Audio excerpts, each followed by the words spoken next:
I understand that you are an expert when it comes to dissociation and eating disorders, and I have been really intrigued with that. And in my graduate school, I've been doing research on dissociation, and then specifically in my dissertation, I was doing research on dissociation, particularly as it relates to binge based behaviors. And there's really not a lot. And I was wondering if you could fill us in on your perspective on dissociation. Do you perceive it as a spectrum that everyone engages in, or do you only perceive dissociation to be like a really diagnosable condition?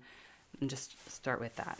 I'm probably far from an expert. I'm developing some Okay, expertise. Let's go with great. that.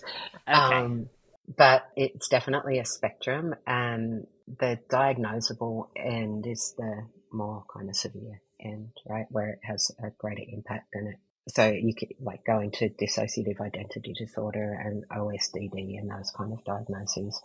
It's also very under recognized and undiagnosed or misdiagnosed a lot of the time. But with eating disorders, sometimes it's helpful for some eating disorders. So, like with anorexia nervosa, for example, dissociating when you're doing something really hard in the early stages can be really helpful to get some uh, nutritional rehabilitation in place and stuff like that.